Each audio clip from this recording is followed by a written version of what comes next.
இன்னைக்கு நம்ம 8வது எபிசோடு பார்க்க போறோங்க. நேத்து எதோட முடிஞ்சுச்சு, நம்ம கக்காசி வந்து நம்ம சாபுசா கழுத்துல கத்திய வச்சான் பாருங்க. அதோட முடிச்சோமா, இங்கேருந்து எப்படி ஸ்டார்ட் ஆகுதுன்னு பார்த்தீங்கன்னா, எல்லாரும் சந்தோஷப்படுறாங்க. அவ்வளோதான் செம்ம கக்காசியே நம்ம சாபுசாவ முடிக்க போறான்னு சொல்லி. அந்த இடத்துல தாங்க ட்விஸ்ட்டே.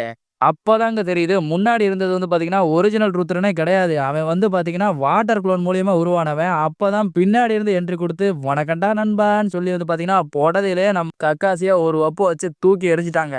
எல்லாம் ஆச்சரியப்படுறாங்க. என்னடா இவன் நம்ம காப்பி நிஞ்சாக்கே காப்பி அடிக்கிறான். இவன் கேடிக்கெல்லாம் கேடி, பொறுக்கிக்கெல்லாம் பொறுக்கின்ற மாதிரி மோசமான ஆள் தான் போலன்னு சொல்லி எல்லாம் மிரண்டுகிட்டு இருக்கும்போது தான் நம்ம ஆள வாட்டருக்குள்ளே வந்து பார்த்தீங்கன்னா, ஒரு தண்ணி ஜுட்ஸுவ போட்டு, இந்த தண்ணிய விட்டு வெளியவே வராத மாரி நம்ம கக்காசிய வந்து பார்த்தீங்கன்னா, அடைச்சு வச்சுட்டான் தண்ணிக்குள்ள. அப்படியே நம்ம ருத்ரன் வந்து பார்த்தீங்கன்னா, அவன மாரியே ஒரு வாட்டர் குளோன உருவாக்குறாங்க. அப்படியே நம்ம நருட்டோ, சாஸ்கே எல்லாரையுமே வந்து பார்த்தீங்கன்னா, குளோஸ் பண்றதுக்கு ரெடியா இருக்கும்போது தான் நருட்டோ ஓடி வரும்போது, நருட்டோவோட நாடிலே வந்து பார்த்தீங்கன்னா, நங்குன்னு குடுத்துட்டான். அப்படி அடிக்கும்போது வந்து பார்த்தீங்கன்னா, அவன் தலையில இருக்க நிஞ்சா பேண்ட் அப்படியே கலந்து ஏர்ல அப்படியே பறந்து கீழ வந்து டொம்முன்னு விழுவுது. அத மிதிச்சு வந்து பார்த்தீங்கன்னா, நம்ம சாபுசா கெத்தா நிக்கிறான். கக்காசி எல்லாரும் இங்கேருந்து தப்பிச்சிருங்க, ஓடிருங்க அப்படின்னு வந்து பார்த்தீங்கன்னா, நானே மாட்டிக்கிட்டேன். இதுக்கு மேல உங்கள காப்பாத்த யார் இருக்கான்னு சொல்லி அலர்ட் பண்றாப்ல. சாஸ்கே நெனைக்கிறான், நம்மளாலலாம் இங்கேருந்து தப்பிக்க முடியாது, பின்வாங்கவும் கூடாது. நம்ம ஒரே வழி என்ன, இவன அட்டாக் பண்ணணும். வா தைரியமா துணிந்து அடிப்போம்ன்னு சொல்லி ஓடி வரான். அவன புடிக்க போறான். ஆனா பக்கத்துல கூட நெருங்க முடியாத அளவுக்கு வந்து பார்த்தீங்கன்னா, சாஸ்கே சங்க புடிச்சு அப்படியே வானத்துல ஏர்ல தூக்கி நிப்பாட்டிடுறான். பாருங்களேன், ஃப்ரேம பாருங்களேன் எப்படி தூக்கியிருக்கான்னு. நருட்டோ இந்த காட்சிய பார்த்து மிரண்டே போயிட்டாங்க ஒரு நிமிஷத்துல. அப்பதான் யோசிச்சு பார்க்குறான், நோ நோ நம்ம போன வாட்டி என்ன பண்ணோம், நம்ம பயந்து இப்படி ஒதுங்குனனால தான் வந்து பார்த்தோன்னா, நம்ம கையில பாய்சன் ஏறி நம்ம கைய குத்தி சபதம் எடுத்திருக்கோம். சபதமெல்லாம் எடுத்துட்டு இந்த இடத்துல மறுபடியும் வந்து பார்த்தோன்னா, கோல மாரி ஓடக்கூடாதுன்னு வந்து பார்த்தீங்கன்னா, தைரியத்த மறுபடியும் தனக்குள்ள வர வைக்கிறான். அப்படியே நருட்டோ ஓடி வந்து, "உன்ன இன்னைக்கு நான் முடிக்கிறேன்டான்னு" ஓடி வரான். அந்த இடத்துல வந்து பார்த்தீங்கன்னா, ருத்ரன் மூஞ்சிலே ஒரு குட்டுப்பு குடுக்குறான். கீழ டமார்ன்னு விழுவுறாங்க நருட்டோ.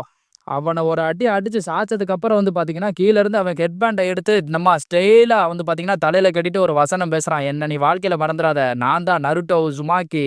என்ன பத்தி வருங்காலம் கண்டிப்பா பேசுவேன். அதனால நீயும் ஞாபகம் வச்சுக்கோன்னு" வந்து பார்த்தோன்னா, கெத்தா சொல்லிட்டு அந்த ஹெட் பேண்ட தூக்கி மாட்டுறான். உடனே நருட்டோ சொல்றான், "என்கிட்ட செம்ம பிளான் இருக்குது. எல்லாம் அப்படியே நின்னு கேளுங்கன்னு" வந்து பார்த்தீங்கன்னா, நருட்டோ சொல்றான். சாஸ்கே சொல்றான், "இவன்கிட்ட என்ன பிளான் இருக்க போது" அப்படின்னு நினைச்சுக்கிட்டு இருக்கும்போது, கக்காசி உள்ளன்னு சொல்றாரு, "என்ன இன்னும் பேசிக்கிட்டு இருக்கீங்க? இவன்ட்ட இருந்து தப்பிச்சு ஓடுங்க. இவன் மோசமான ஆள்னு சொல்லிக்கிட்டு இருக்காப்ல." உடனே நம்ம பிரிட்ஜ் கட்டுற கிழவர்ட்ட கேட்கிறான் நருட்டோ, "நாங்க இப்ப என்ன செய்ய? சொல்லுங்க, சொல்லுங்க, சொல்லுங்கன்னு" கேட்கிறான். அந்த இடத்துல கிழவர் சொல்றாரு, "இந்த பிரச்சனை எல்லாத்துக்கும் காரணம் நான் தான். அதனால உங்க சென்சேவ கைவிட்டுறாதீங்க. உங்க சென்சேவ காப்பாத்துங்கன்னு" சொல்லி கக்காசிய காப்பாத்த சொல்றாரு நம்ம பெருசு. அப்பதான் கக்காசி வந்து பார்த்தீங்கன்னா, ஃபிளாஷ்பேக் அவுத்து விடுறான். சில காலத்துக்கு முன்னாடி கிராஜுவேஷன் எக்ஸாம் நடந்துச்சு. அதுல ஒரு ஸ்டூடண்ட் மட்டும் அவன் கூட இருக்க எல்லாரையுமே ஈவிரக்கமே இல்லாம கொன்னுட்டான். தன்னோட சின்ன வயசுலயே. அதிலிருந்து அவனுக்கு டீமன்னு ஒரு பேர் கிடைச்சுச்சு. அவன் ஒரு மிருகம், மோசமானவன். அவன் வேற யாரும் கிடையாது. அவன் தான் இந்த ருத்ரன். இப்படி சொல்லிக்கிட்டு இருக்கும்போது வந்து பார்த்தீங்கன்னா, சாஸ்கே ஓடி போய் அவன அடிக்க வரும்போது, சாஸ்கேவ அடி பிரிச்சு மேய்ஞ்சு தூக்கி எறிஞ்சுட்டு, அந்த கோவத்துல வந்து பார்த்தீங்கன்னா, "என் நண்பனையாடா தொடுறேன்னு" சொல்லி நம்ம நருட்டோ வந்து பார்த்தீங்கன்னா, வெறியில கத்துறான். இந்த இடத்துல வந்து பார்த்தீங்கன்னா, ஷேடோ குளோன் ஜுட்ஸுவ தொடர்ந்து போடுறான். கீழ நம்ம சாஸ்கே வந்து பார்த்தீங்கன்னா, படுத்து கிடக்குறான். சுத்தி வந்து பார்த்தீங்கன்னா, நருட்டோவோட ஷேடோ குளோன் சுத்து போட்டுருச்சு.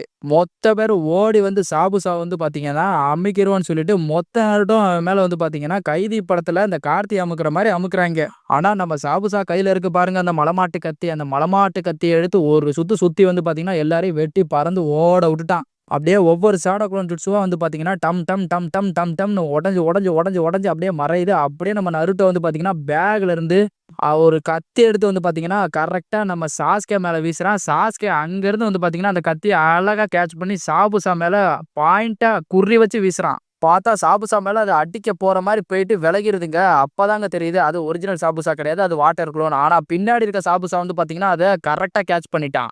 அவன் கேட்ச் பண்ணும்போது தான் தெரியுது, அந்த கேட்ச் பண்ணவன் தான் ஒரிஜினல் சாபுசா அப்படின்னு. இவ்வளவு நேரம் சண்டை போட்டவன் ஒரு வாட்டர் குளோன் அப்படின்னு. அப்படியே இன்னொரு கத்திய வீச அங்கருந்து வந்து பார்த்தோன்னா, நம்ம சாபுசா தப்பிக்க அப்படியே வந்து பார்த்தீங்கன்னா, நம்ம கக்காசியவும் அந்த முட்டைக்குள்ள வச்சுக்கிட்டாங்க.